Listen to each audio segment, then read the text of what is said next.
Halo, selamat pagi. Saat ini Anda menyaksikan Berita Banten bersama saya Rusdi Maulana. Sejumlah informasi aktual dan menarik akan kami hadirkan untuk Anda. Dan berikut 3 berita utama pagi hari ini.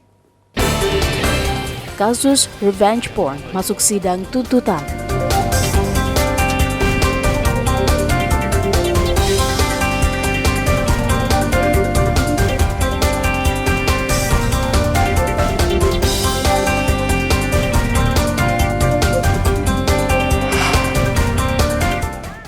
...28 pelaku pencuri motor digulung tim reskrim.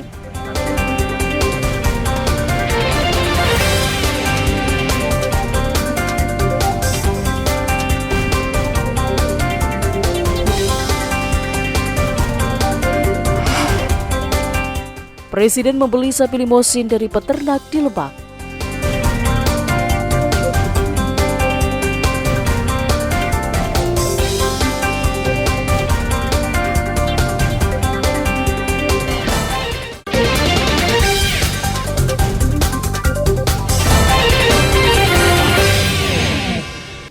Kasus revenge porn atau pengancaman penyebaran video seksual di Kabupaten Pandeglang viral dan trending topik di media sosial. Korban Ika berusia 23 tahun, sedangkan pelaku Alwi Hussein Maulana berusia 22 tahun yang tak lain mantan pacarnya. Kasus tersebut viral karena keluarga korban bernama Iman Zanatul Khairi dengan akun Twitter @zanatul_91 menceritakan semua kronologi kejadian yang menimpa keluarganya. Bahkan dalam proses hukum, korban sempat dimarahi oleh jaksa karena memakai pengacara. Terdakwa menyebarkan video korban saat berhubungan intim. Kasus ini sudah masuk persidangan dan terdakwa dituntut ancaman 6 tahun penjara dan denda 1 miliar rupiah. Menanggapi hal tersebut, keluarga korban puas. Akan tetapi korban akan melaporkan kembali pelaku karena dengan kasus pemerkosaan. Yang jauh membuat kami lebih sedih lagi gitu ya. Ternyata bukan hanya soal hubungan seksual, ada kekerasan, ada gambar muka dicakar, ada lutut yang terbentur, ada rambut yang dijambak, ada berbentuk video, suara. Karena adik kami juga karena dengan rasa takut dia sering mengaktifkan teleponnya ketika dengan tersangka, jadi ada teman-teman yang menyaksikan. Suara teriak-teriak dipukulin dan lain sebagainya itu dikumpulkan oleh teman-temannya. Selain itu, kakak korban juga menganggap kepolisian dari Polda Banten juga tidak mau susah sehingga kasus tersebut masuk dalam Undang-Undang ITE. Ia juga menyebut adanya kejanggalan karena sidang pertama pihak korban tidak diundang serta adanya intimidasi dari Kejaksaan Negeri Pandeglang. Sementara itu, Kepala Kejaksaan Tinggi membantah adanya intimidasi terhadap keluarga korban.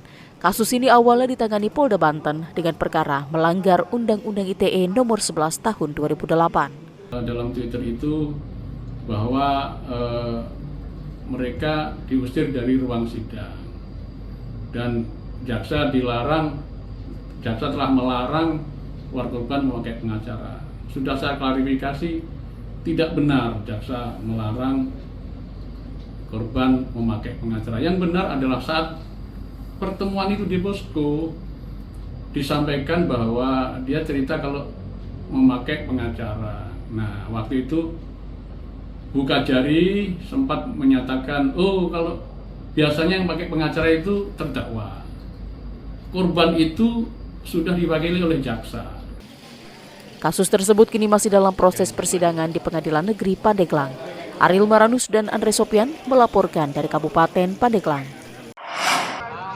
Libur Idul Adha, jumlah penumpang di stasiun Rangkas Bitung mengalami peningkatan. Para penumpang ini merupakan warga Banten yang bekerja di Jabodetabek dan akan pulang ke kampung halamannya sekaligus merayakan Hari Raya Idul Adha.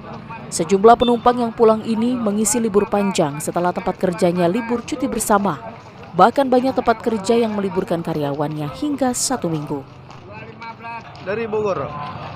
Libur panjangnya atau gimana? Libur panjang. Rencana mau berapa hari? Rencana di Rangkas seminggu. Seminggu. Kerja atau gimana di Bogor? Kerja. Biasa kalau selama libur panjang ini liburnya kemana? Kalau rekreasi atau gimana? Kayaknya di rumah aja sih. Oh, di rumah aja. Diprediksi kepadatan penumpang di stasiun Rangkas Bitung masih akan terjadi sampai akhir pekan.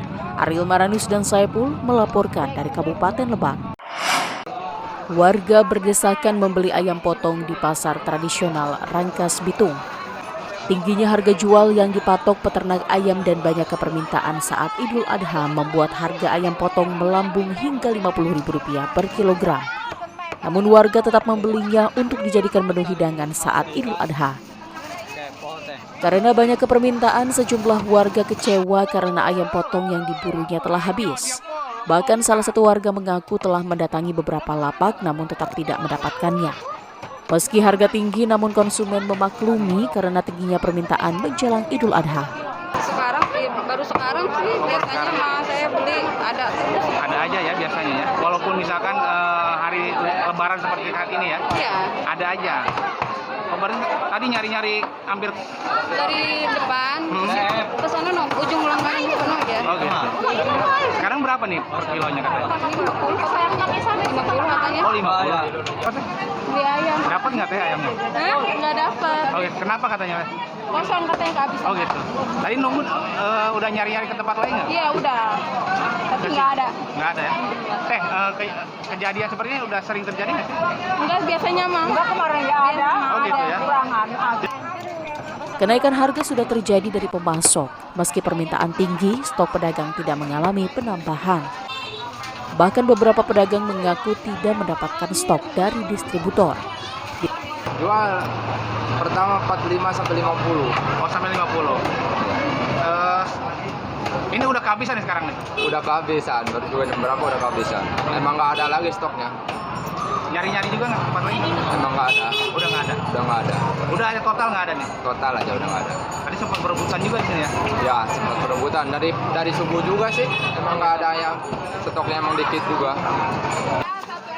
Diperkirakan harga ayam akan kembali turun setelah Idul Adha. Ariel Maranus dan Saipul melaporkan dari Kabupaten Lebak. Satu hari menjelang Idul Adha, warga Kecamatan Pondok Aren, Tangerang Selatan berburu kulit ketupat. Kulit ketupat banyak dijual pedagang musiman di pinggir jalan. Satu ikat yang berisikan 10 anyaman kulit ketupat dibanderol dengan harga mulai dari Rp10.000 hingga Rp15.000 tergantung ukurannya. Bagi warga, ketupat tetap dijadikan menu andalan saat Idul Adha. Ya beda-beda sih, tergantung. Tapi udah 2 tahun ini kemarin. Saya masih tanya sama orang yang beli di dekat rumah saya. Dia belinya di pasar beda ya, beda pasar. Itu 10-nya 12.000. Kalau di sini? Di sini malah 3 20.000. Oh, 2 ikat 20.000. Jadi lebih murah di sini gitu. Ini buat di pribadi atau dijual lagi? Aku buat pribadi. Oh, buat pribadi. Salah satu pedagang mengungkapkan omset penjualan kulit ketupat tahun ini meningkat jika dibandingkan tahun sebelumnya. Kalau hari-hari biasa saya itu dagangnya sayuran. Nah, pajak sini dari mana nih? Warga sini? Kalau saya, kalau saya gitu dari Serang. Oh, berarti dari Serang ke sini? Iya. Nah, satu ikatnya sendiri berapa nih di sini? Satu ikatnya kalau kita jual kadang-kadang yang harganya mah kita 15.000 per 10-nya ya. Iya. Nah, kadang-kadang ya jadinya cuma 10.000 gitu. Paling rendah kita jual ya 15.000, dapatnya 20 gitu. Biasanya ketupat disajikan dengan aneka lauk seperti opor ayam, olahan daging, sayur besan, dan lainnya. Ariel Maranus dan Syahbudin Atar melaporkan dari Tangerang Selatan.